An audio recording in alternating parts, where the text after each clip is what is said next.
Build of the favorites, we here for the latest. South side or the north side, not tuned to the greatest. Home team for the home teams, both sides got our own rings. On the mound or the long ball, but we don't put the wrong strings. Yeah, it's that time of the year now. Wrigley or guarantees for the whole league that we here now. New show with a new mood, discussions and interviews. Straight rumors that might be. This is Pinwheels and Knife. What's going on, everybody? It's been a minute. Happy to be back. This is Pinwheels and Ivy. We're gonna just give people a minute to come on in. Ready? The water's fine, yeah, right. Or the Russian bots. You'd be happy to know that the football show gets Russian bots as well. Nice. Yeah, when I was on there, I guess on Club Dub last night, our NFL show. Yeah, the Russian bot came up. I was like, oh. I mean, let's not be too quick to judge. Maybe there's just a lot of Chicago fans in Russia. Yeah, I was like, oh, I know that guy. I was like, what's up, bud? What's going on, dude? Getting calls from Russia yesterday, even. All right. You guys ready? Yes, sir. 3, 2, 1. What's going on, everybody? It is Thursday, February 10th, and you have found the Pinwheels and Ivy podcast. I am your host, Matt Zwaski, a.k.a. Father Zoe, a.k.a. President's Club member of the 108 Run Club. And with me, as always, Mr. Aldo Soto. Guys, I'm not going to lie. I'm starting to get a little nervous about this whole MLB Lockout thing. Oh, yeah, we're going to get into that. However, still in solidarity with the players. Go do your thing. You got to be at this point. And a good Reverend K. Fitz. You'd think. I'm just sitting here so disappointed that the gazpacho police in the commissioner's office can't fix this lockout. They should be sent to the goulash immediately because this is just unacceptable. So obviously the lockout is still going on. So we're going to talk about like where we're at with that, our thoughts on that. Maybe I'll get whatever's in my eye out, and we'll go from there. We might be talking about some Super Bowl prop bets. Jump in the chat.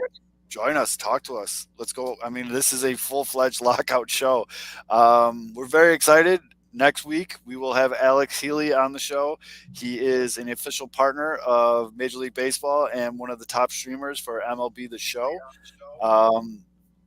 I'm very excited for this guy. He was going to come on this week, had a little scheduling conflict, so we're going to go ahead and do that next week. And then before we went live, we were actually talking. We got a couple of MLB-level players that are going to be joining us in future episodes as well. So you're going to want to stay tuned for all that good stuff. So with all that being said, let's tap this keg. As always, the show is brought to you by Sports Mockery, sportsmockery.com. Make sure you download that app, turn on push notifications so you will be notified right away if the Bulls make a trade, if the lockout is over, things of that nature, anything Chicago sports. You're going to want to download the app, turn on push notifications. I got to say, the guys have been killing it with the blog posts and everything, so make sure you do all of that. And special shout out tonight to the Munster Bombers repping their hat. They're a travel team out of Munster, Indiana. My boy's kid plays for them. If you give me a free hat and it fits my head, I will rock the shit out of it on this show and give your team a shout out. So if you got a travel team, anything like that, shoot it my way. I will wear it. I'm still waiting on my Bonanza hat. Still haven't gotten a Bonanza hat or any Las Vegas high school hats, but whatever. That's, neither here nor there. But I feel attacked.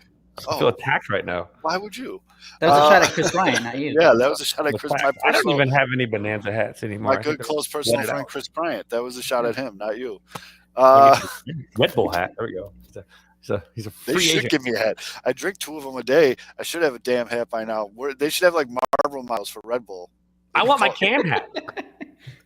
Yeah, you drink those every show. There's zero chance people can see that. I know. I do look like Brandon Woodruff. I can actually throw like him too. Little known fact. But yeah, I mean, guys, we're deep into this still. I mean, this seems like a really bad divorce proceedings right now. We're what, February? We're broadcasting now, February 72 9th. days? Yeah, we're at 70 days? 70, yeah, 7, because it was 69, and I said nice the other day. So, yeah, I think we're at 70, 71 days. 2 years. It seems like they can't get along. Like, MLB's really struggling to even meet them in the middle. MLB hasn't made an offer in like 3 weeks. No. They made a mockery out of everything. They show up, tip the little cap, and then walk on home. Yeah, I mean, and so it's been the owners meeting this whole week. That's why they didn't meet with the MLBPA. And apparently that dickhead Rob is going to speak to the masses on Thursday. And the rumor is he is going to basically announce that they're pushing spring training back. That's the rumor. Or as Marcus Stroman called him, Yeah, what he said.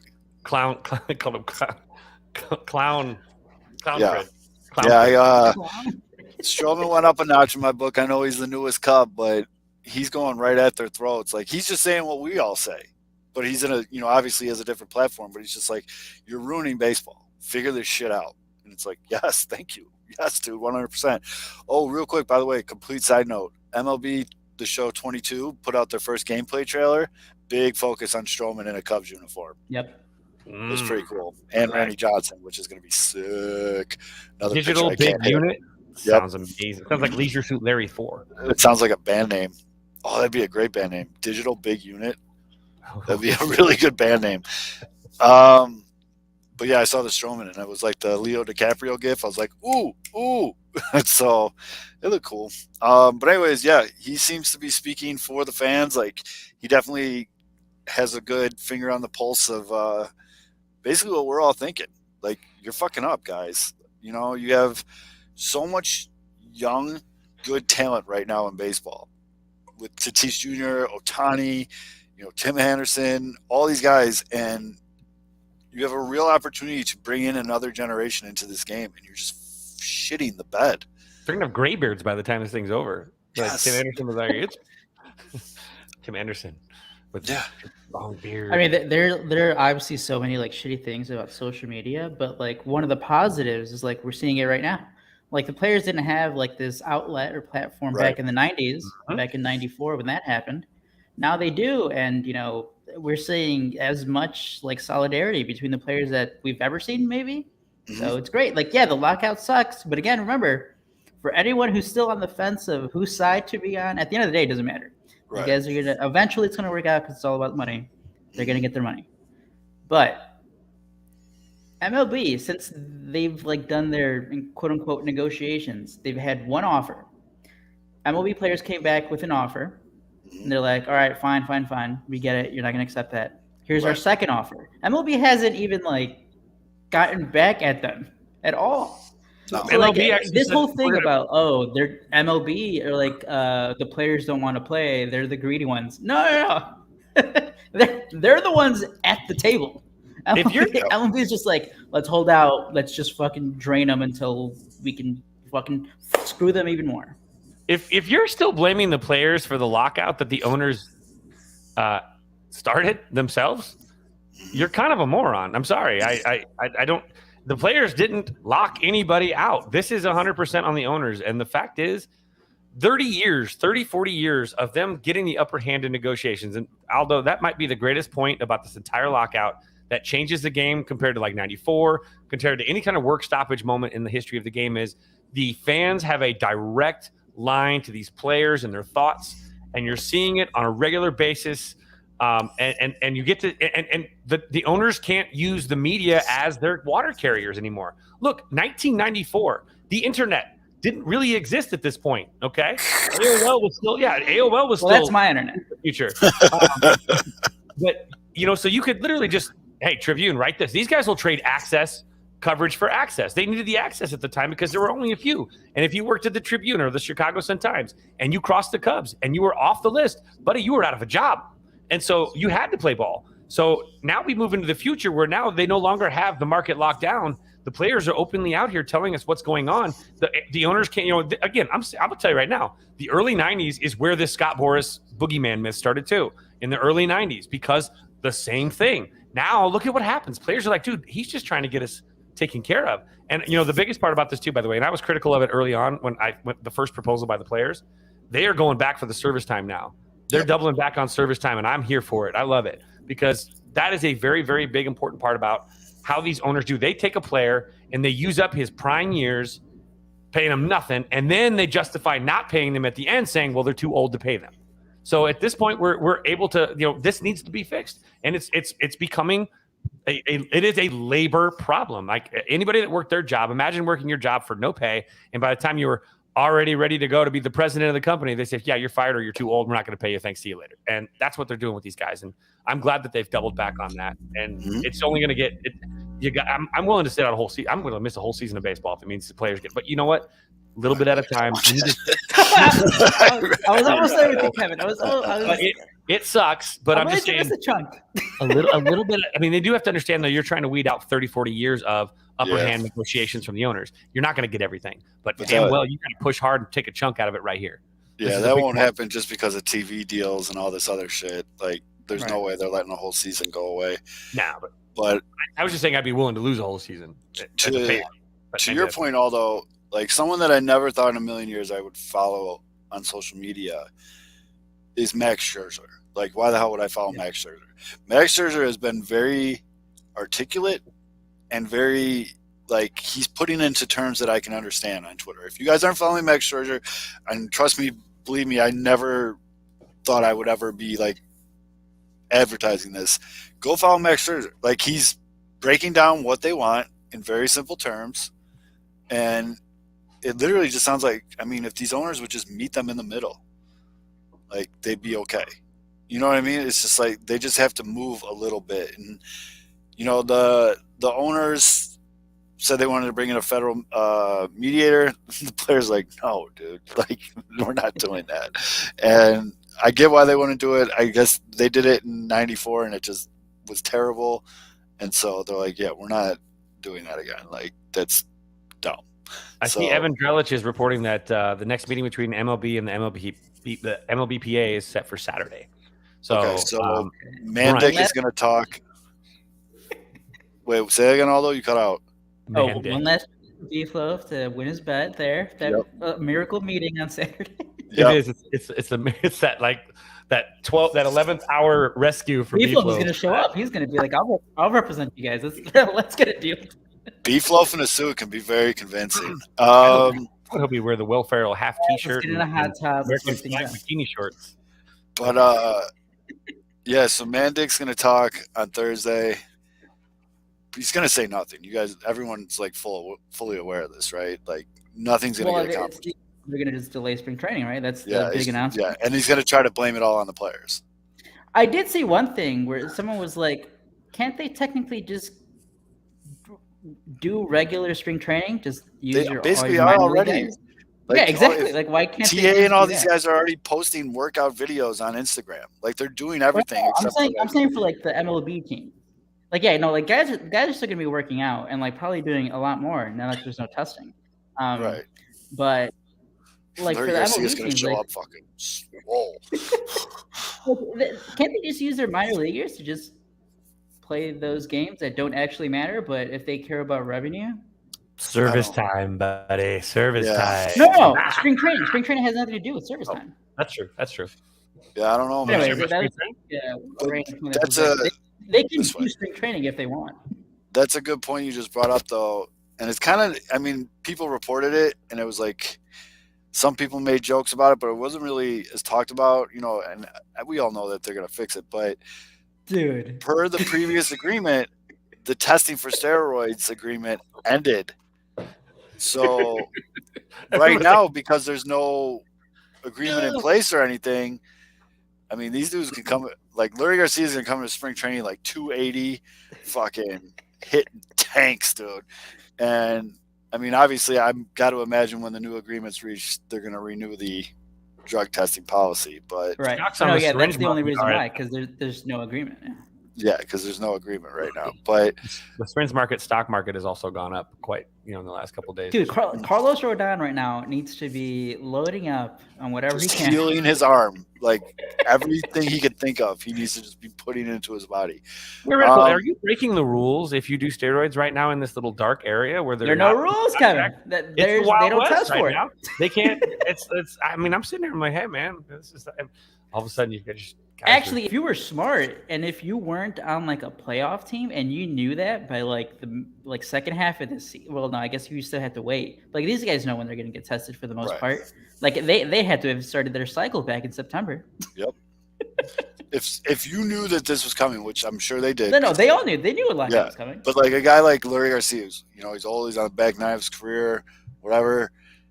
And he has a legit shot of starting at second base for the White Sox, which will answer your question in 1 second, Don. Yeah, dude, do a cycle. Fuck, dude. And then by the time the lockout gets resolved, because they also know there's a timeline. Like they might miss a part of the season, but they know it's not going to be. Right. So, get it done by the spring. They know. Why not, dude? So Don via YouTube, which please jump in the chat if you're subscribe, like, share. He needs a few more O's in that series. Actually, I typed the same way, so I can't hate on it. I'm not Don asks, so who do the White Sox target once the lockout ends? A second baseman or a right fielder? And what player would you like to sign? What are your predictions? So before we dive into that, I do want to make a point that we talked about in our little chat or whatever. So Fangraphs did their season preview. How the fuck do you do a season preview right now? Yeah. Like how? Like no team is going to look like they are right now on paper. As soon as this agreement, the ink won't even be dry on it. And people are going to be, because technically they're not supposed to be talking. Get the fuck out of here. If you don't think they're talking to free agents or talking to other GMs about trades and shit, I got a bridge in Manhattan I want to sell you. Like that's the most ridiculous thing I've ever heard. Like I think as soon as ink hits paper, we're going to see guys moving on. And there's still some big names out there. Like, oh yeah. Like, I mean, we can talk about one right here. So I've seen this pop up or this name has popped up again this past week, I think, for White Sox fans. Michael, the great Michael Conforto debate of 2022. Oh, God, I almost reached out to Jordan Laz right before the show to be like, come on and defend yourself. So, good friend of the show, one hell of a guy, fucking handsome dude. Jordan Laz over at Sox and 35th. For some reason, I think he's just a glutton for punishment now. He keeps tweeting about how much he thinks the White Sox should get Michael Conforto. And every time he tweets it, it's the same group of 6-7 dudes that just come fucking for his throat every time. And Jordan just, he defends him. It's either Conforto or he tweets about Yoan Moncada being a top 10 third baseman, which statistically he is. And we're going to end that conversation there. He's bad, though. But, yeah. He doesn't hit bombs, which is the most caveman way to look at baseball. Anyways, he's a bum. I used to be very if they get Conforto, whatever. Now I'm almost yeah, let's go get Conforto, dude. Uh-oh. Jordan has made me. Well, let's put it this way: I'm not as mad. I won't be mad if they get Michael Conforto. I think he is a solid option in right field, better than anything that they have on the roster right now. I think that frees them up to make moves, whether it be Sheets. I 100% think they trade Sheets before Vaughn. But that gives them the option to move one of those two because they have Conforto to play right. Mm-hmm. And it gives them a lot more flexibility. Michael Conforto's been solid, dude. And the funniest thing, someone tried to tell Jordan that he's injury prone. Jordan's like, well, actually, the last 4 seasons before this last season, he played every game. And so, yeah. It's all recency, but I think I brought this point up back I don't know, November probably, about how recency bias works I mean, I'm at fault with it too sometimes. Recency bias, for free agents, only works one way. I feel like, and it's always the negative way. So when a guy's coming off a bad year, it's oh, this guy sucks. He's not going to be worth it. But if a guy has a great season, it's oh, it was a fluke. It's not really you're going to overpay.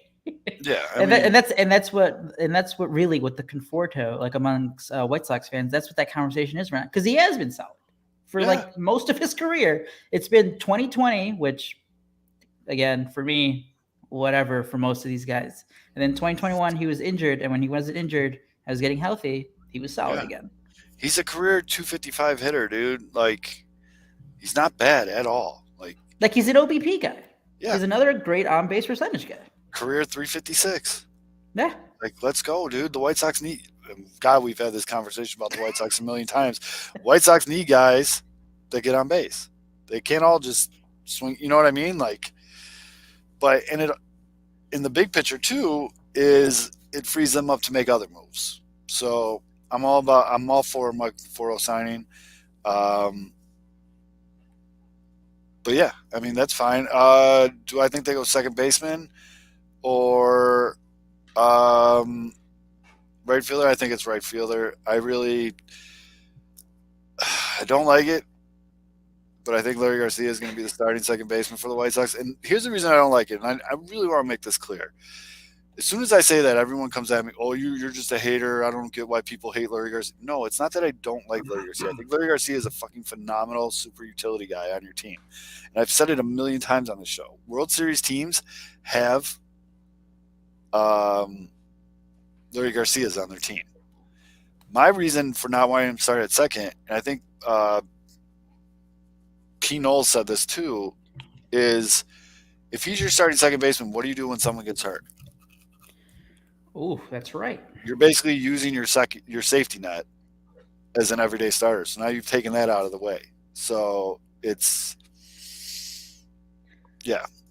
And I think the other component of that is just looking at the free agency market for second baseman. Mm-hmm. Like, is there anyone really better than Larry Garcia? No, Beef did. Go look on 108. Beef Loaf did a great article on it this week. It's nothing, dude. It's a fucking wasteland. You know what I mean? It's garbage upon garbage. So it's unless they do like a trade or something. But yeah, did you get the Wordle? Fitz? I was unaware that there'd be Wordle in this exam. Yeah. I'm not doing Wordle, by the way. That ain't me. That's your thing, Zoe. I'm not a Wordle. I'm a big Wordle guy. You guys are Wordle turtles? Yeah. But I don't post on social media. Yep. I do. I just do it for the love of the game. I do it because I'm over here still playing what's that? What's the word game on Pigeon on your phone? Whatever the shit that's called. The fuck are you? What? Game Pigeon. The Game Pigeon thing. What is it called? Anagrams and Word Hunt. That's what I'm playing. It's got to be your bull. I do have to say Words with Friends. No, just kidding. That's old. I used to play. I love Words with Friends. The ultimate app to cheat on your spouse. You could always have a chat, and that was actually what people were using to cheat on your spouse. Fantastic. Right, well, I think Kevin just revealed something about himself. Yep. That I'm married. So, have you played Nerdle? No, I've seen Nerdle. Is that the math one? Yes. Yeah, fuck that. I've done them for like the past 2 weeks. They're somehow easier than Wordle. When you said Game Pigeon, did you mean Angry Birds? No, Game Pigeon. It's on Apple. Do you have, sir, an iPhone? It's the pigeon that has the game in his eyeball. I will forever call Angry Birds Game Pigeon from now on. That's awesome. No, bro. They have like 8-ball, sea battle, basketball, archery, mini golf, cup pong, darts, word games, knockout, crazy eight, 4 in a row, paintball. I do want to address this one though. From Thomas Ferman. No Sox in the MLB, the show trailer. Watch it again. Tim Anderson's in there for like a half a second, but he's in there. Let's see. Let's put you up on the solo screen here, Kevin. Look at all the game pigeons. They go, caw. Say game pigeon, and you didn't play words. What do pigeons sound like? Yeah. Can you do that pigeon? What is the pigeon sound? Wait, can you do that pigeon noise one more time for the folks at home? Yeah. You got some weird ass pigeons in Vegas. There you go. But yeah, Tim Anderson is in the gameplay trailer. It's when they're doing the like the quick of like a bunch of people hitting. He's in the all black jersey. It's Tim Anderson. It's real quick. I was looking for it. I had to watch it a second time on that one, Thomas. What else do we got in here? Oh, more questions. But Well, I was going to bring this up. The only other, there's two Cubs related things. The first big one is the Rizzo rumor report. Oh. So the Cubs apparently are set on offering him a deal. would you guys take? The Would you lockout guys is over. be pumped if they got him back? I'd be very happy. So- Hobby fans will not be happy, by the way. Hobby fans are the ones like, fuck that guy, he left. I've seen that. See, Your voice pitched really high when you said that, which makes me think you're full of shit right now. What? See, no, who, me or Aldo? You, if it's if it's out of Anthony, like right now, if you were telling me Anthony Rizzo is the biggest like bat you're gonna get, I'd be like, all right. Get good defense. Like it screams to me, though. And Kevin, I'm surprised you have this reaction because it screams to me. nostalgia. Here's a bone, guys. Don't be pissed off at us. Here's Rizzo back. I don't want that though. I don't want the little, hey, here's your little carrot. Be happy. But I don't think Rizzo's watched. I need more. No, Like, this team can spend more money. That'd be terrible if it's the only move, but if it's one of the moves, I mean, you've got a very good defensive first baseman. You got a guy that actually sure. leads it. Don't get me wrong. If it's Anthony Rizzo versus, Frank the Tank, give me Rizzo every day. If the Cubs go into the 2022 season with Frank the Tank as one of their core guys and the first baseman of the future, they are FUCKED. Yeah, and to Alex's point, he's using Spruce Bruce Levine to leak interest to try to gain the leverage with the Yankees. I can see that for sure. Rizzo looks very comfortable in New York, guys. Like, absolutely. The other thing that I also thought about is like we all know that like these relationships were kind of fucked at the end. Yes. Would he really want to come back and be like, "All right, Jed, you're my boss again"? Like I have to. And here's the thing: he's gonna sign a short-term deal. Right. Like because the market is just so dead for him. He's on the Is he really gonna want to do a 1-year prove it deal with like the Cubs? guy? No. Yeah. Especially on a rebuilding Cubs? No. Yeah. I think that when he was traded too, I think of all the players after the trade, he was probably the most, if there was a likely, of the big three to come back because he's the most likely to be in more of a rock and a hard place situation. Whereas Javi and KB, can kind of write their own ticket, which Javi already has, and KB will once the lockout's over and they got a new CBA. Rizzo is the one that probably would be the most against the wall because he's the oldest and he's had probably the least production of the three, especially recently. So I mean, but again, I don't know if it's the only move. No, it ain't gonna work. But if it's one of the moves, I would be very happy to have a guy like that at first base. Look, he doesn't have to be the best player on the team. You could have other guys do that, but. The other reason I think he stays in New York, one, he was very comfortable. Two, he's at a point in his career where why the fuck would he want to be on a rebuilding team? And three, every MLB trade rumor site in existence has Luke Voigt, whatever the fuck his name is, Voigt on the trade block from the Yankees. Mm-hmm. So if they're looking to move him to fill other needs, that's because they feel pretty good about getting Rizzo back. Unless they go out and get Freddie Freeman, which is the other hot rumor right now, which I just really hope Freddie doesn't do that. I like Freddie Freeman a lot. I like Freddie Freeman on the Atlanta Braves a lot. Hey, if the Braves love him, pay him. Pay that That's man. True. I mean, you want to talk about face of a franchise, and the Braves really got something special cooking down there, especially getting Acuna back next year. Like, yeah, I don't. Here's the thing, though. I think it would have hurt less because he did win. Right. It's not like he left, didn't win, and right? He goes off somewhere else and wins. But they literally it would still suck. They have a very legit shot of like making another deep run because they did all that without Ronald Acuna. Without Acuna, which is fucking. And Ronald Acuna, I mean, he's throwing up these videos of him hitting nukes right now in BP. Like, he's ready to go. And yeah, like that lineup's fucking filthy. Alex makes a good point too about the final radio hit that was big news. But this again falls back onto Jed because I think a lot of this has to do with Jed going on that Monday morning after the massacre where he goes out there and tried to defend himself instead of he insulted the guys and basically made it seem like they were the greedy ones. Where we've heard that before from owners and management, and that right there probably burned more. Again, Jed probably cost the Cubs couple $1 million just by doing that, because now there are a lot of players that look at that and go, I don't trust this motherfucker. He went out there and burned these guys, 3 guys that have given their shit to this franchise, and then went out and stabbed them in the back the minute they went on a Monday morning, 6 a.m. my time, but 8 a.m. your time or whatever. Went out there and just MF'd the guys on the radio. That's not a good, look. Dude. And so he nuked it. The PR optics were terrible, and the Cubs, just like the stupid Sinclair deal, they're just the worst. They cannot pardon the language, they can't stop tripping over their own dick, whether it's that or whether it's their Sinclair thing that they're going to charge the same amount as MLB Network just for basically Cub games right now. At least that's what it comes out as optics wise.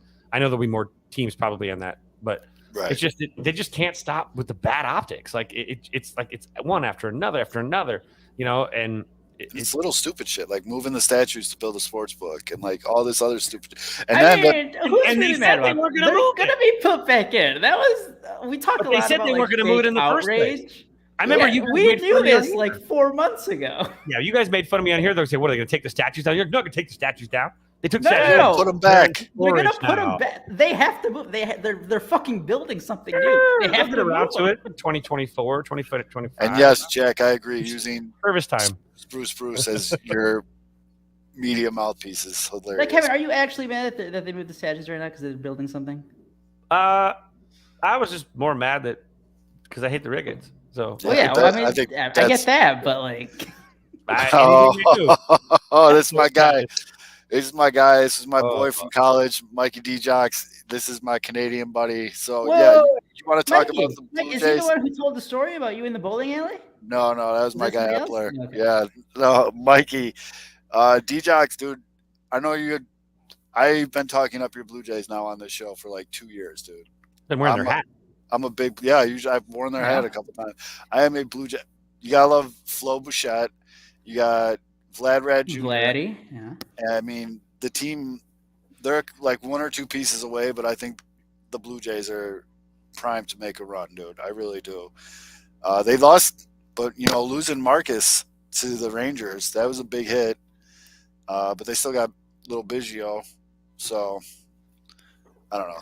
I think they're going to be good again. No, I mean, that offense is silly. They're a pitcher or 2 away. They need a bullpen too. I want to see the playoffs like go back to Toronto because that just seems like a great atmosphere up there. Electric Factory, absolute electric factory. When you said that, the first thing I think of is Joe Carter, or Jose Bautista. They have they have a whole bunch of moments. Yeah, I mean, it's always been a dream of mine ever since I was a little kid to stay in that hotel.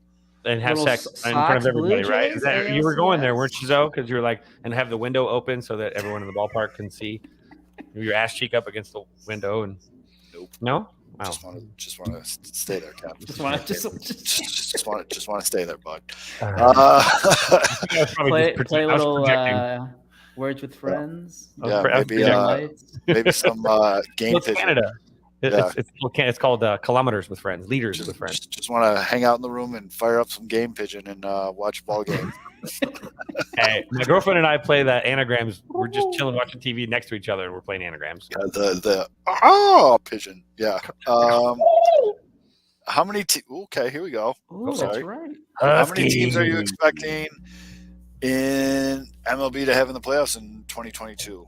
12 teams. I think they're going to go back to the 2020 thing. I heard they were going to go with 28. Just everybody in. I don't remember. I'm sure we had the conversation, but like, how do you guys feel now over? I mean, that was just like the 60-game season. How would you guys feel if they do up it to, what was it, 14 teams? Or I like it. I don't care. I like it. Does it diminish it though because MLB does have the longest regular season?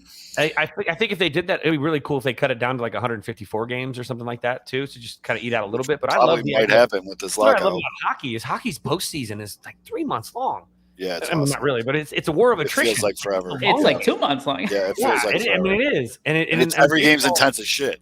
Yeah, and I think baseball and hockey are very parallel in a lot of ways. Just a lot of things about the games as they're how the players are. I think hockey players and baseball players are very similar people compared to like other sports too. Like if you've hung out with a hockey player and a baseball player, they're both morons and in a good way. Like they're awesome dum-dums.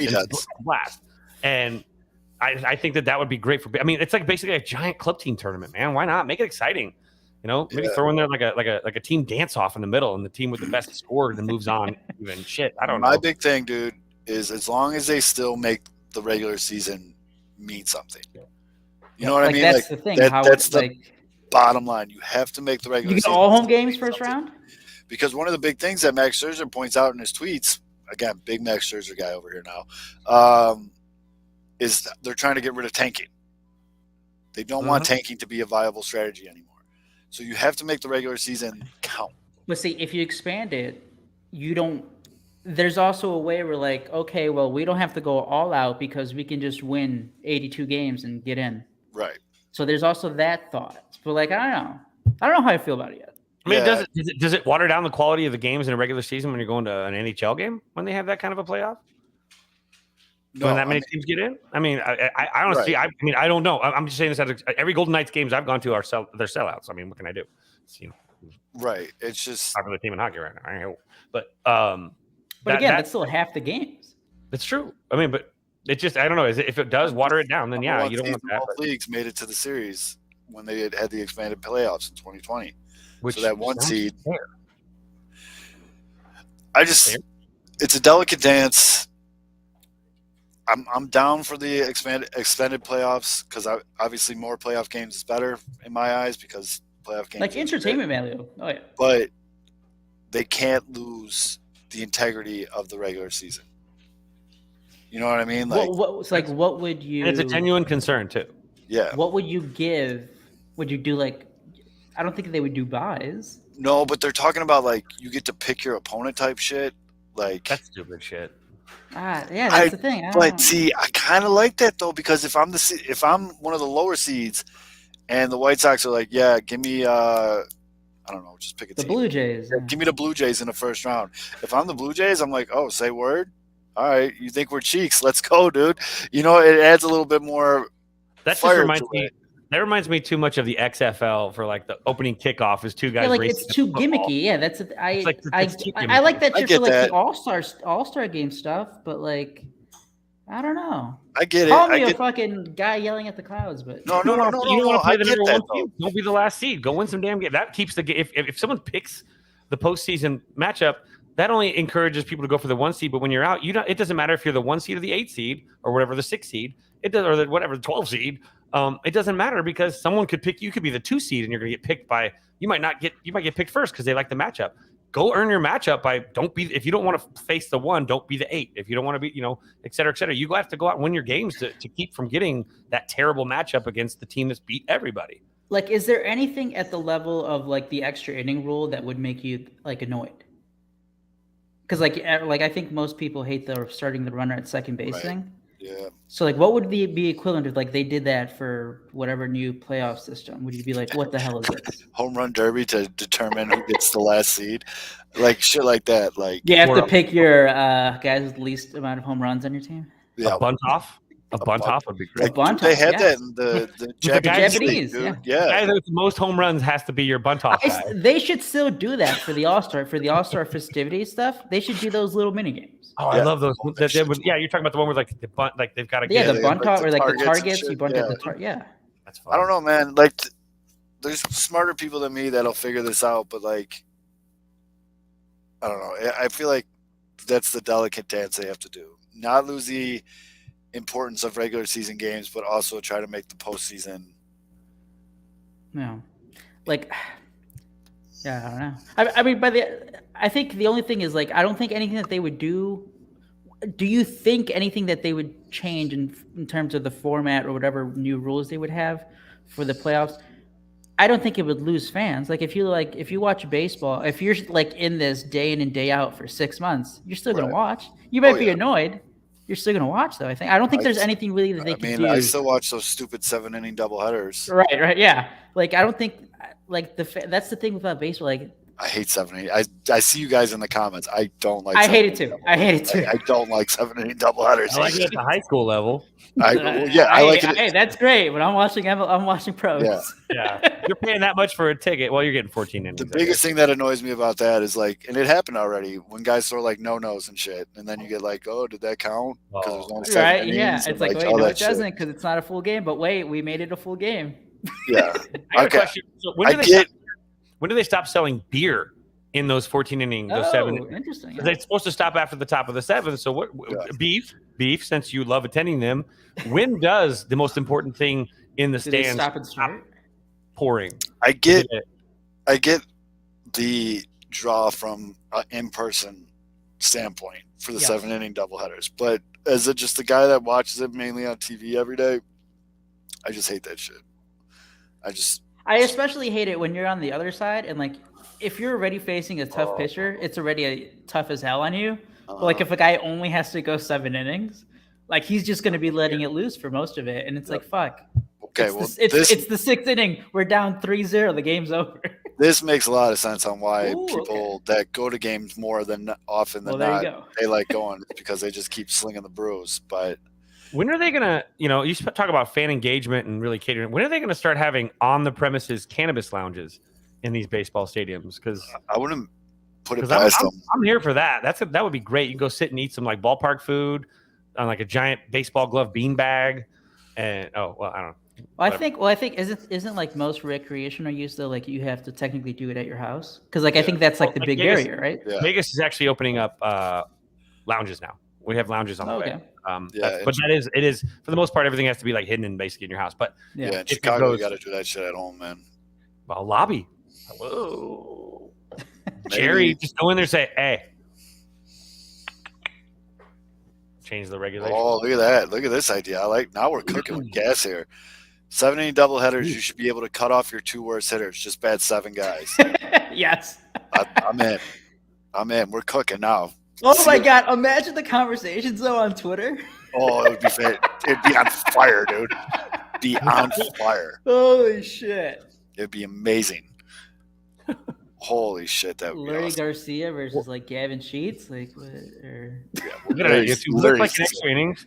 They put a runner at second to start the inning. What do you think? I mean, wait. I like that in video games because it makes the shit go quicker, but I don't like it. I hate that at all. I even. By the way, are you guys excited for Robo-Umps probably like in a year or two? Because they're going to be at what, like AAA?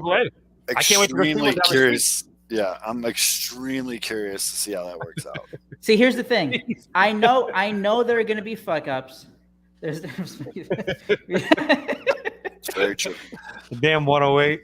Like very I already know that there's been fuck ups with like the system that they've had like in the minors, but I get as long as like the same mistakes happen, I can kind of get it because my biggest problem with like umpires at the like it can change pitch to pitch. So, it can page at bat to at bat. As long as everything is uniform. If they're calling this pitch a fucking ball in the first inning and it's still a ball in the third inning, but it looks like a strike, at least it's consistent. Because I hate when it changes. Let's talk about that season was it 2020 where KB 24% of the pitches that he took that were outside of the zone were actually called strikes by the umpire. That means only 76% of the time were strikes called accurately for him. Now, a robot ump, think about 26%. Or 24%, excuse me, more accuracy with a player like that. Or for Brandon Belt that year, which was 14%. 14% pitches that are not strikes, that's a ton of bad calls that really do affect the outcome of the game. Oh, Yoel Makata gets that all the time, too. Yeah. Mm-hmm. So that's going to be a really cool. I'm pumped to see. I mean, we have the Aviator down the street from me. So and when minor league kicks off, I'll be out there opening night. I want to see it. Sure. Here's my question, and this is Zoe had a special brownie type train of thought here. You were in the lounge. No, all right. Let's say, I was in a lounge. What happens if the power goes out? I gotta wait. Well, I mean, you have to wait anyways, don't you? Right. I guess that. Well, if it's a day game and the power goes out, I just totally thought of an awesome. Wait it out. I just thought of an awesome Nicolas Cage movie. Hear me out. Nicolas Cage. What do you do at home when your power goes out? You light a candle. The human umpires become the umpires have to go. They're the candle. Nicolas Cage, single dad, up against the wall. He has to pay off like $1 million gambling debt. Puts a bet on a baseball game. It's not going his way. So he has to figure out a way for the power to go out. So he kills the robot umpire that's Yeah, dude, this thing writes itself. This thing, oh yeah. Or like someone hacks it and it becomes like the actual artificial. Yeah, or someone hacks it. Artificial intelligence that creates the Terminator becomes the Skynet strike zone system. Oh my God. New movie. Same Nicolas Cage premise. still in it. Look, this Nicolas is Cage, by and the then way, you on got to this figure podcast. out like a nerdy sidekick for him. He convinces him to use his skills one more time to hack into the Robo umpire. Is this the sequel?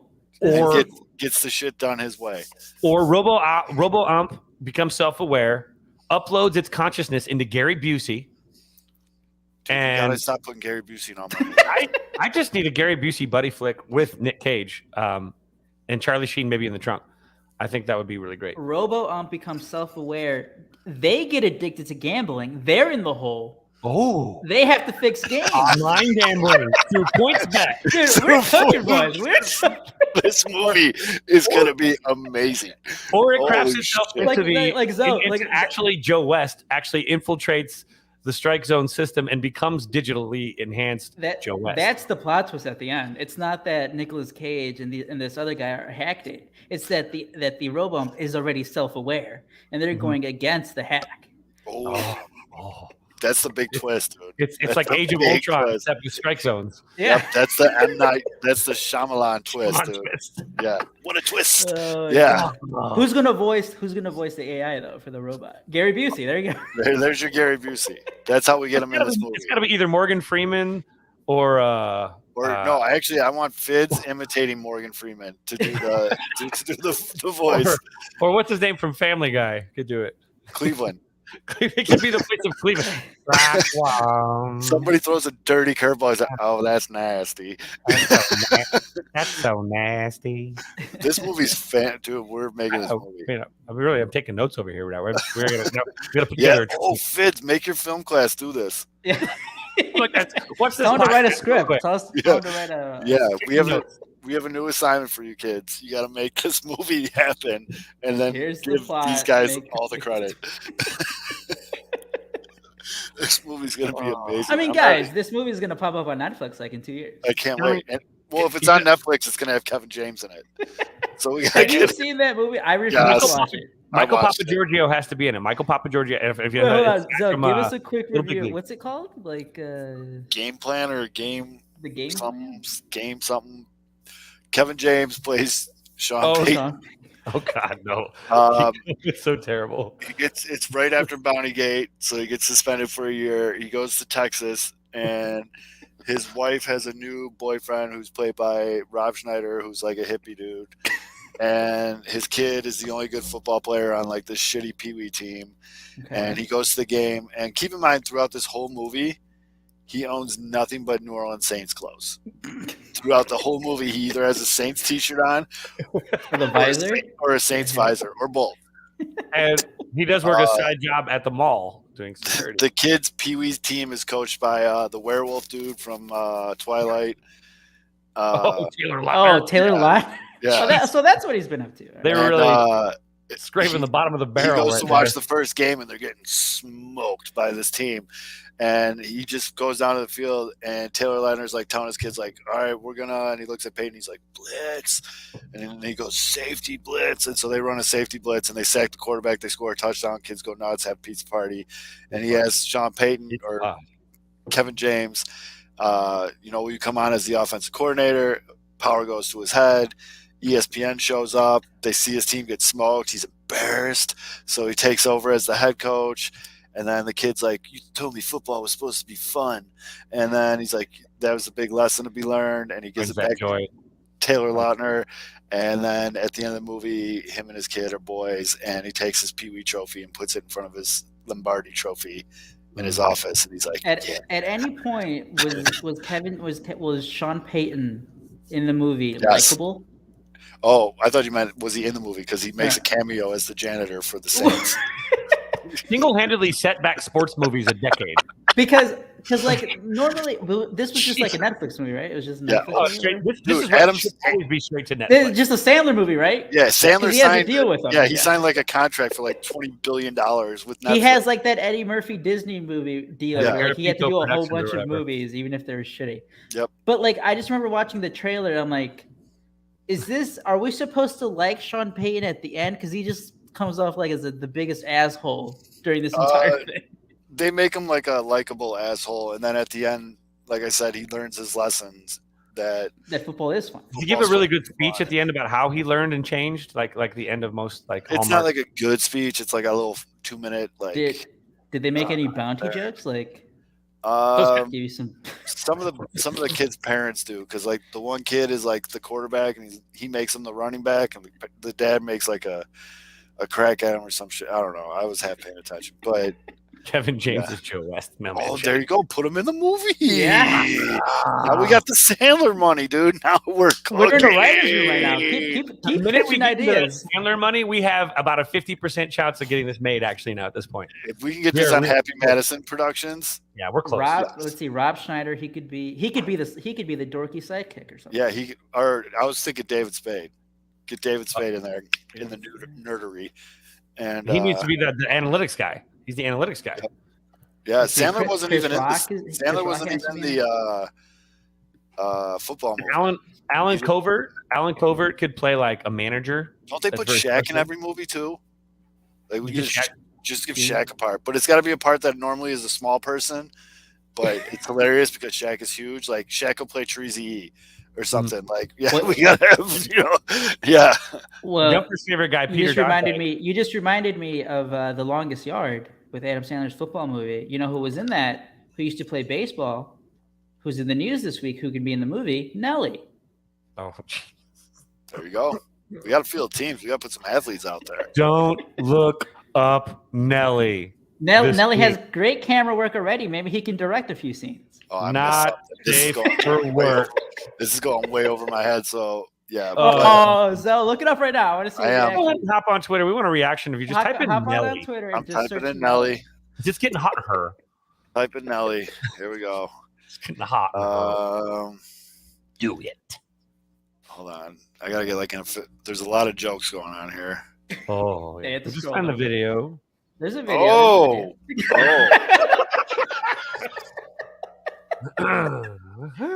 Didn't think I was gonna see Nelly's dick tonight, but here we are. Yeah. But alas, here we are. Fucking lockout. All right.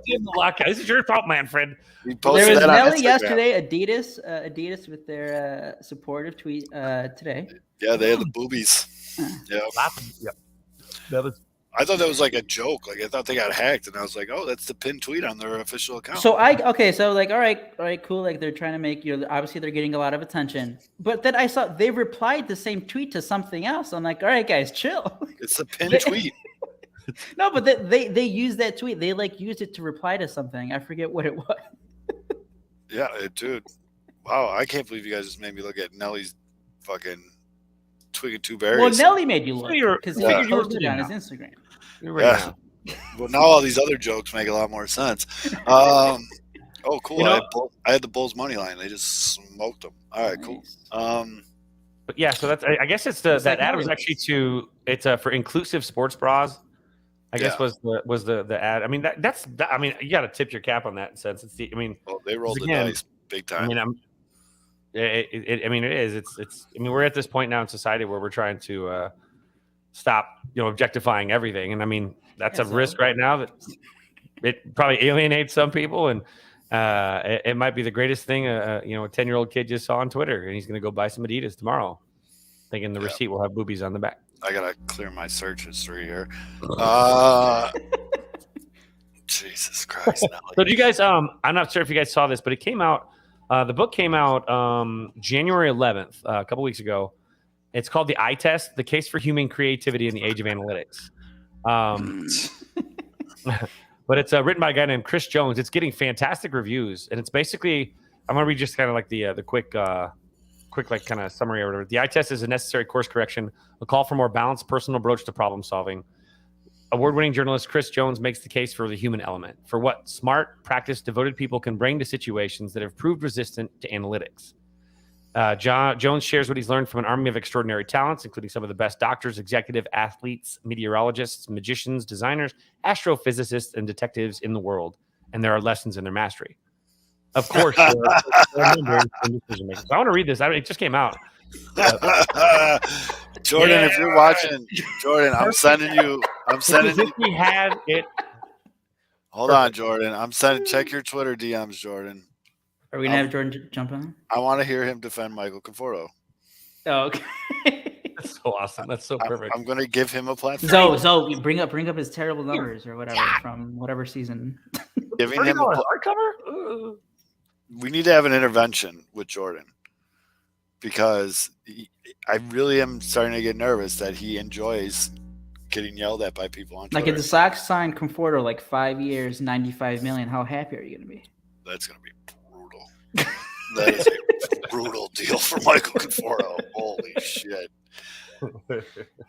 I think I saw like 5 for 90 was like somebody's like this would be a fine deal. 5 years. Ooh. He's only like 28, isn't he? I don't know. He's one of those guys that I feel like have been in the league for 52 years. I see. Let's see if he takes us up on him. Don't be a coward, Jordan. The whole world. Just keep berating him. Yeah, whole world's watching, dude. Or 14 people. Either way. 14 million people are watching him right now. Yeah. It's about to 9 million. Teams next 5 year. million Watching, right? Yeah. We just don't. We cut off the zeros in our live views because it's too long. Yeah, it takes up too much screen space. So we're back to quadruple digits again. It's great to see. 10 for 10. Ooh, 10. Ooh. Should I tweet at him from the account? Billy, jump on. Okay. Jump on, you coward! It's in his DM. Jump on and defend. Did you send him a Venmo too in the DMs? Oh, that's right. Remember, he has a $50 fee. Oh, right. I just sent him a link to the Nelly's video. I mean, that's worth about $50, I guess. Apparently, it's worth 40 mil to Nelly. Quite a few nightmares. Oh, there you go. Yeah, he's coming. He said he had to get pretty because, we're a very dressed up show. He's a pro's pro. All right, guys. He really is. Yeah, but I got. He's also compiling his evidence and or paperwork for his notes, and his each bullet point is now good though. I feel good about this, guys. We could be doing some good on our show here. Not only are we making Adam Sandler movies, we're also going to have an intervention with Jordan. Oh. We gotta talk, official buddy. Intervention. This is an intervention. We're all I'm here. on your side, Jordan. Oh, I thought it was just gonna be Chris Hayes. Maybe you should sit down real quick, Jordan. I thought we were gonna have Nelly in person. I am just nervous that you have started to like getting yelled at on Twitter. Like you like it, you enjoy it, and that makes me very nervous about it, Jordan. For everybody just tuning in or listening to the podcast, we are now joined by Jordan Lazowski, Sox on 35th, Michael Conforto, and Yohan Moncada, defender on the internet. Yasmani Grandal, come on now. Yeah, and Dylan Cease. Yeah, don't see. But I think me and you have always seen eye to eye on Cease and Grandal. I would agree. And Yohan Moncada for the most part. But Jordan, we're going to give you the floor. Why should the White Sox sign Michael Conforto? Famous last words. You're going to give me the floor on this one. It's just for me, it feels like a no-brainer because we went full screen on you too. Let's go, buddy. Let's go, buddy. You're on. For me, it feels like a no-brainer because of the black hole that historically has been right field production for the White Sox. I mean, Adam Eaton, part 1, was the last really good right fielder they had. And when you look at the makeup of this team, this lineup, and the balance Conforto provides to the lineup, it makes a lot of sense. And I think when you put it in that sense, that's why I and a lot of others push so hard for it, is because of the balance he provides to the lineup. Okay, that's fair. Now, what kind of money are you throwing at Michael Conforto? I'll do 18 to 20 million a year. I think if you how many years? 4 to 5. See, Zoe, I told you, it wasn't a crazy number. I don't know why that just feels so high to me. You look at it, what Grandal was 4 for 76, I believe. So that's about 18.5 million a year. It's hovering around that qualifying offer. And there's 2 schools based on historical precedent for outfielders. You have the Nick Castellanos, Marcell Ozuna type tier where they're around 16 million. Okay. When Castellanos took that deal, he was worth about 16 million. He's worth more now, obviously, because he opted out, but different story. And then there's the other side of it, is the George Springer type deals who got 25 million. Conforto's not that good, so he's not going to get that kind of money. So you got to find a middle part where he's probably better than Ozuna and Castellanos because he's a left-handed bat. So he's not just a right-handed power guy. He's going to get a little more than that, but he's not going to get 25 million. So it's in that $18-20 million range. Does it concern you at all that his similar batters through the age of 28, number 2 is Nick Swisher? Please discuss. Never really gave it that much thought, but honestly though, that might be the best counter argument I have heard for Nick's or for not signing Conforto so far. So you've won that one.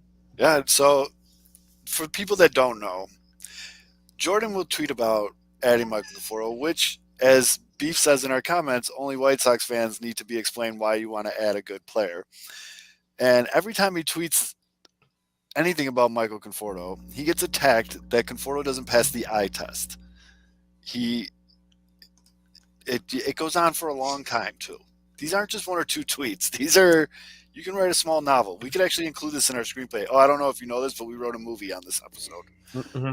Yeah. Oh my God. Yeah, we wrote an Adam Sandler movie for Netflix about robot arms. Yeah, it's really a dystopian metaphor for technology. Big twist at the end, Jordan. Yep. You'll love it. You'll love it. Yeah. But yes, fair enough, Alex. George Springer and Frank Thomas were on that list. I just saw Nick Swisher at number 2, and I just hate my hatred for Nick Swisher runs so deep that I had to bring that up by name. But what if you get Yankees Nick Swisher? He was not bad on the Yankees. There you go. Yeah. He's still an asshole, but he wasn't bad on the Yankees. So the other one that you get a lot of guff about, and this is mainly just for you to just put it on a podcast, is Yoán Moncada being a top 10, not even top 5, top 10 third baseman. This one I don't understand. This seems like the easiest thing I've ever seen in the world. I would agree. It's a stacked position, so it's harder for me to make a top 5 argument than it is to make a top 10 argument. Yeah, top 5. I don't even think I could do top 5, but top 10 is a no-brainer. I think top 5 you're going to have an issue because of right now the lack of a power element for his play, and which is a fair argument. I think if we could just leave the argument at Yoán Moncada, maybe in the ideal world you want him to hit 25 bombs. Like that's an ideal world. That's fine. I don't know if he's ever going to get back to that point, but if that's what you consider production for him, like your ideal, that's fine. Wanting more power is a fine thing, but you have to look at it on the flip side and say, well, there were other ways he found to be productive, even if he didn't have that power. Wait, time out. 8 other ways, folks. Not 1, not 2, 8. Please proceed. So it's like when you look at it, even if you just go back all the way to this whole Moneyball change way back in the 2000s, the point of that wasn't, on base percentage is good. It was, there are other ways to value players. There are ways you're missing value in players that it's not a one size fits all argument. So yes, all of us would love to see Moncada hit 20, 25 home runs, but there's elements of his game that he's providing value in other ways. And that's the importance of player evaluation as a whole. You see, what are the strengths? What are the weaknesses? And anyone can value things a certain way. That's fine. That's where a lot of the disagreements come from. Mm-hmm. But it's when you move out of that to the subjective range of, he's a cancer, he's a virus, he's not any good, he just cares about the music. It's like the music videos. It's like, that's just dumb. That's not a good argument. Because you're not in the clubhouse, you're not spending day in and day out with him. That moves from the objective to the subjective for me, and then that's where it becomes an issue. If you want more power, that's fine. I will not disagree with you on that. But there I don't think the power is going to be a problem. I think the super juicy balls are coming back. If it is, then you're looking at 2019 Moncada, because you look at those numbers, a lot of that was influenced by 2019, the super bouncy balls being played out there. 25 homers. Yeah. So I went jogging 2.5 miles today. I can confirm that the juicy balls have returned. That's good. Happy for Mrs. Fitz. There was no gold bond in the house. That's chafing. So Alex even got him in the top 5 in the comments. But He's a very good defensive third baseman. He gets on base. He does everything you can want. Okay, maybe he doesn't hit 25, 30 bombs, but 8 other things he does very above average.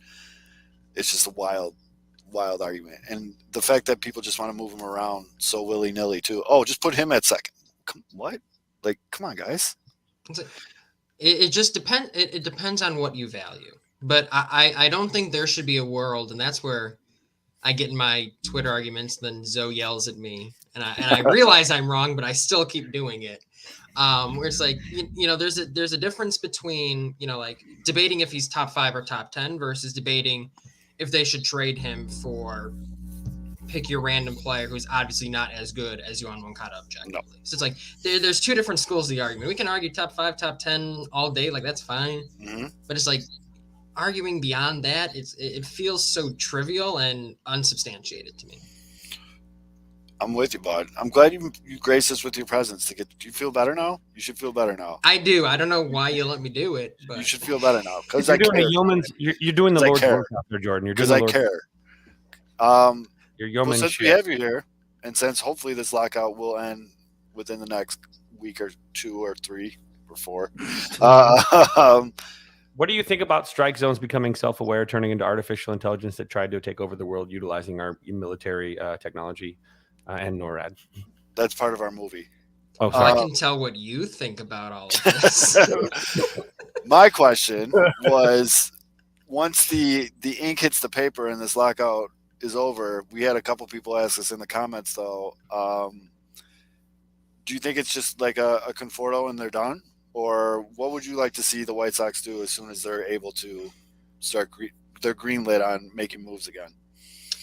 If you can do Conforto, a 5th starter-ish type to kind of save as a backup for the Keiko Kopech situation at current, mm-hmm. and maybe sign a bullpen arm and trade Kimbrel in the process. That's a lot to do. Yep. But that would allow me to forget about what looks like a terrible situation at second base right now. Fix everything else. Every team that has ever won has had a hole in their lineup. You can deal with 8 guys in Leury Garcia. You're not going to love it, but do everything else, and it'll make me forget that he's the opening day second baseman. Do you have any pitchers in mind? Everybody keeps saying they want this 5th starter. They want this 5th starter. No one likes to give names. Do you got a name? I'm gonna be honest with you. I have not looked at the free agents in so long. That's fair. I couldn't tell you, but I mean, pick your names where it's like anyone who would be a guy that you expect to get like a 10, 11, $12 million deal. Like I saw people earlier going like, I'm trying to think of the name I saw thrown around a lot. Maybe it was Graveman or Cobb or someone who there was like, no, those are guys who are going to get multi-year deals. You're looking at scrape the bottom of the barrel. You're not looking because think of what you're looking for that position. You're looking for inning eaters and just trying to fill a void. If you want to do what Alex is suggesting here, yeah, that's another way to go about doing it. Sign Conforto, trade with Oakland for Manana. It sounds like banana. And Kemp and add Joe Kelly for the bullpen. I mean, that's not outrageous. No, it's what needs to be done in general isn't outrageous, truthfully. No. It's a little bit of money, which might make it outrageous. Right. And then from there, it's being crafty with, it's not going to be the sexiest moves ever in the world, but they're going to get the job done. And that's kind of what you're looking at this point. There's some asshole on Twitter that keeps saying Dylan Bundy, but I don't know who that handsome guy is. He keeps bringing that name up. But Jordan, thank you. I very much appreciate you just randomly jumping on a show. I know. No, thank you.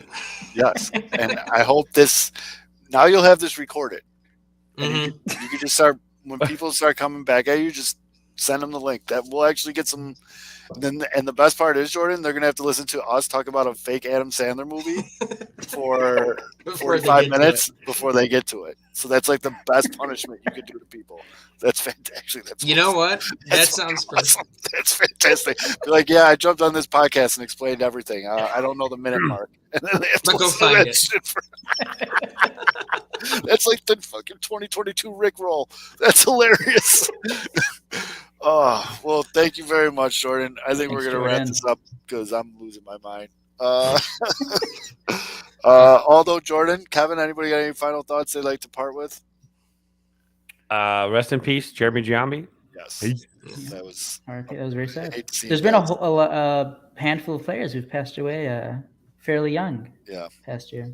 Hate to see guys go that young, but on that super positive note, yeah, Jesus fuck. Well, I mean, we have to do Super Bowl picks, though. Oh, Yeah. okay. Yeah, Jordan, Oh. you're our guest. Special on the guest show. Jordan. Yeah, Jordan. Yeah. Who do you like in the Super One Bowl? of us. One of us. I wanted, so I was all in on, if you saw my Twitter, I was all in on the Chargers for a little bit. Then that kind of fell apart, which was sad. I'm all in on the Bengals. I like Burrow a lot. Joe Burrow. I get seeing Stafford get one would be nice. I personally, it's a Super Bowl. I feel fine with the outcome either way, which is nice. But Yeah. I'm going to go with the young guy in Burrow. Okay. Do you think if you're going with the Bengals, they're going to cover. They're the dogs. Yeah. Although I think it'll be close. I don't expect a blowout. I like Burrow too, but I just look at the Rams. That defense is incredible. Stafford is, I was never really a Stafford guy when he was with the Lions. Obviously, being a Bears fan, I always thought he's a little overhyped. But I mean, he's good. Can't deny it. I just think there's a better team than the Bengals. That's going with the Rams. Fitz. I mean, I saw a stat that was like something incredible. It was like 8-2 or something like that in the Super Bowl. Underdogs when given 4 points or more against the spread. So if we're talking about betting spread, I'm taking the Bengals. But as far as the ball game's concerned, I think it just comes down to a field goal, and I think it's a push either way. I think it's basically going to be the team of football at the end with one last chance to do it, and then someone's going to kick a field goal, whoever it is. If it's the story for the Bengals kicker has been pretty damn fantastic as a rookie. Great. So you could see a pretty cool story developing there. Matt Stafford, great for him. It is, like Jordan said, it's a win. This is a good Super Bowl for Bears fans, I think, because they're two teams that we don't necessarily hate. And we've hated Matt Stafford for a ton of years. And now Stafford is just it's a neutral moment. And you're happy for the dude because it kind of just goes to show how shit Detroit is. Because he gets out of there, and it's great to see him escape, something that Megatron never got, something Barry Sanders never got. So that's always makes it fun. And then Joe Burrow, God, I would have traded every single draft pick the Bears had that year to get Joe Burrow. So I'm happy to see go for it because he's funny. He's also a bully on ski school. So Cabbage Patch Kid. I echo your guys' sentiment, though. This is a very rare Super Bowl where I don't care who wins. And it's because of that I'm not going to pick a team because I'm just going to tell you the props. Wow. Go with the over. Go with the Rams, 3.5 sacks. Pound that over because the Bengals' offensive line is just cheeks. What else did I have?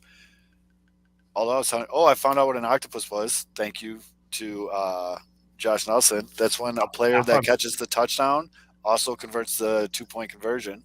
It's called an octopus. They're talking about Alfonseca. Nope, plus 1,400 if that happens. Bet that. And then, of course, I'll do the coin toss and the Gatorade. But it's just I'm very excited for the Super Bowl. Do you bet the anthem overtime? Under I don't know this girl. This woman singing, she's like a very young country music person. Over. I don't. Yeah. Country music, I bet you it's shorter. I bet you it moves faster. I think it's gonna be faster, less scat, less like long notes at the end. I think she'll. It all depends. I gotta watch like a video of a live performance. If she does like this hand thing, where she does this, when she's hitting the notes, take the over. If you see the hand thing, yeah, she's gonna hold that note for about 12 minutes. So that's over city. Especially if the hand goes to the ear and then the other hand starts doing that up and down wave thing. That's over city on the anthem. But it's scouting work right there. Really good. That's the eye test right there, Jordan. That's the eye test. That's well, that's the thing. She could always just change it. Yep. And her analytic. Anyways, we do a full scouting report, all the numbers. Appreciate everybody sticking with us. Thank you again, Jordan, for coming on last minute like that. That was awesome. Next week we're going to be back week, we're going to have Alex Healy, one of the biggest MLB The Stream streamers on to talk about MLB The Show. He's a big Cubs fan. Say MLB The streamers? MLB I The wasn't going to Show correct him. streamers. Dude, it's been an hour and It's 15 not my minutes show. of brain melting. Look, I didn't correct him when he said the name Manea, but he called it Manana earlier. Banana. I've been watching Despicable Me every day for the last 3 weeks, so I get a pass on that. It's Despicable Me and Encanto every day, all day in this house. I need baseball Hey, you're not back. watching Cars at least, right? It's not No, Cars. He snuck one in the other day, and I was like, but yeah, dude, I need baseball back bad. But so for Jordan, thank you for being a guest. Sox and Of 35th. course. Check out his work. Tweet at him. He loves fighting with people on Twitter. I'll fight with you, He will honestly. fight with people on Twitter. For all the Fids, I'm Zoe. Everybody take care of each other. We'll see you guys next week.